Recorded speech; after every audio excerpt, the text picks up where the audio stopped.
What's up, guys? Let's talk portability, portable gear. I'm going to share with you some of the stuff I've been using lately. Now, I'm always kind of getting rid of some gear, adding some things on, some things that don't work, some things that do that well. And so this setup I'm going to share with you is kind of the everyday guy that you can use, and you can steal some of these ideas to get better video, better photographs, and take it for that. So the everyday situation is not where I go out with a big blind or a big tripod and a 600, 800 mil. This is, camera, some of the supporting stuff, few hours, not all day. Well, you could do all day, but it's not like months or weeks or any of that kind of stuff. But the premise is this: keep lightweight, keep flexible, keep dynamic, and be able to adapt to the situation when you're out in the field very quick without a whole bunch of production stuff, without trying to get there. Because I can tell you what, from just experience, some of my best photography is not with the big stuff, because that's kind of going for broke. Like if you set up a blind with an 800 mil lens and everything, you got to stick to that, because you can't break down and set it up somewhere else. You just made a ton of noise putting up a tent, putting up your tripod, mounting everything on it, getting your chair out and all that other kind of stuff. You just can't do that kind of stuff. You're going to scare everything in the forest away. So what's my setup? I've kind of evolved over the period of time, especially on this channel.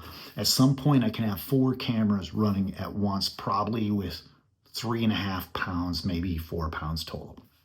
So the first thing I use, because your back gives out on you, that's the biggest thing. If you've ever been turkey hunting, you don't have some kind of chair. Normally I have a pop-up chair, but this thing is awesome. This is a little chair here. It goes around your back. It's a backpack. This flips out, it gets undone.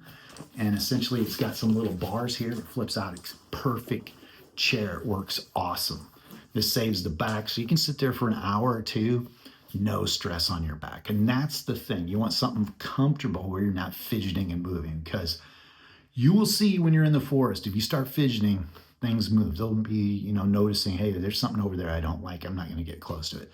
Second piece for stealth is the ghillie suit. This is like $50 ghillie suit on Amazon. You can get whatever. It serves 2 purposes. Obviously to conceal you a little bit more, and warmth, something heavier over you. Because if you're doing something in November, December, you're going to be talking 20 degrees, and it's not cold right away, but when you're sitting for an hour not doing anything, it gets very cold very quick. So hats, gloves, concealment. I just wear concealment over the top, not the bottom, unfortunately, because you end up snagging too much of the underbrush. And so this kind of setup I'm going to show you, the camera and everything, is kind of an underbrush setup. And if things are close, it's kind of dark.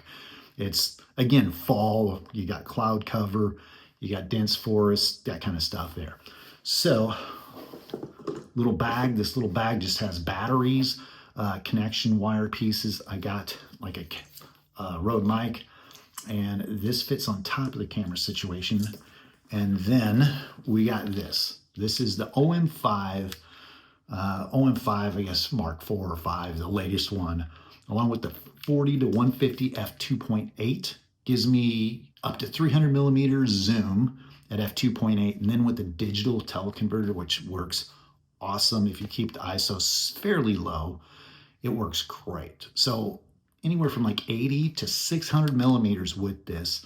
And then you'll notice I have this tripod mount for the lens turned upside down with the GoPro 13. GoPro 13.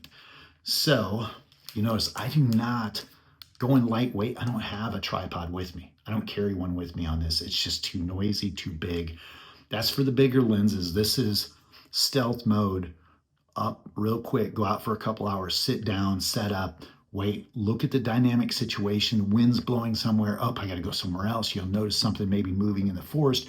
You got to go somewhere else. You pick your stuff up and you move.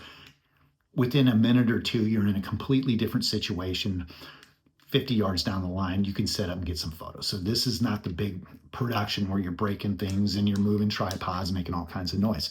So this gives me 2 cameras, one at 20 millimeters, and then obviously this. But the other one, so I guess this kind of fits together like so. So you have this kind of set up along there. And then I have, what I'm doing this on is just a simple kind of monopod tripod with the iPhone 16. So the latest iPhones, you can run 2 videos at once. So I can run this video filming me and then another video filming the animals. So at any point in time, if I move everything around, I can have 4 cameras running in probably like 3.5 to 4 pounds. It's not a lot. It's great. So I get rid of the other separate tripod and, just like 7 or 8 things, that and water, and I'm set. It's the things that I've had just recently. I got to an area, sat down, cleared out some weeds because there's always weeds sitting, you sit down and there's always weeds in your way. So you kick those down, kind of making some noise. And then all of a sudden, it's like, oh my gosh, the wind's changed, or it's swirling, or you hear something like, oh, I'm in the wrong spot.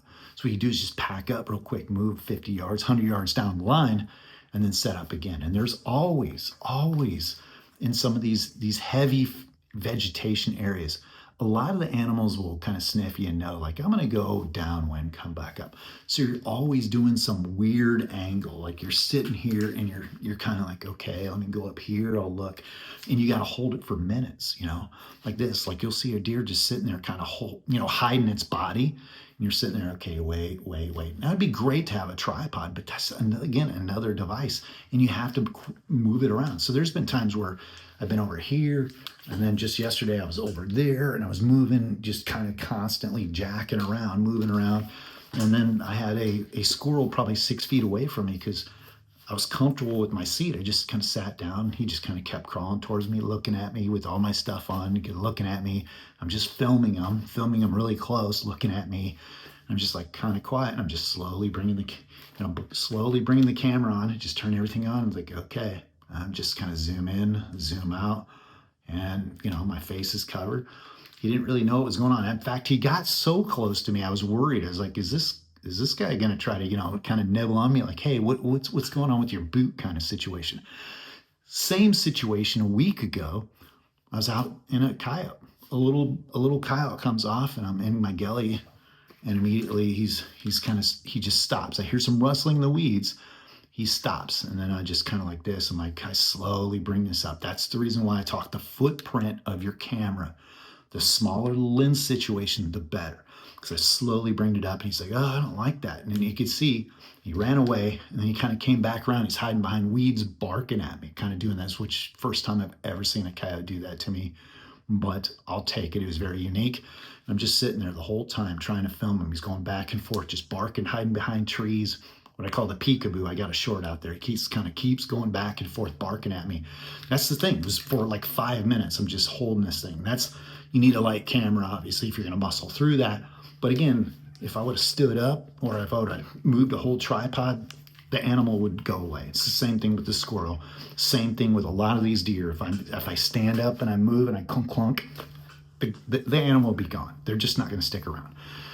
So there you have it, guys. It's a refinement process, this right now, for I guess the fall area with heavy vegetation. You need some fast lens, and it's a situation where the brighter the day and the more space you got, the bigger the lens you can get. And then as it gets dark, you need a faster lens, and generally you can get them closer in. So your focal length can be a little closer because they just seem to kind of come out and be a little bit closer when it's around nighttime. But you need a fast lens. You need something to get on the target. So there you guys have it. That's my setup right now. The Olympus with the GoPro iPhone 16. It's about as light as I can get. Sit down for a few hours, drink a little bit of water, dress nice and warm. Things don't work out, get up, move, do the same thing. Sit down for about half hour, 40 minutes, do it again. So I hope this helps, guys. I've shared with you some video of me doing this kind of stuff, and yeah, see what you think. Comments, questions down below, and I'll see you later.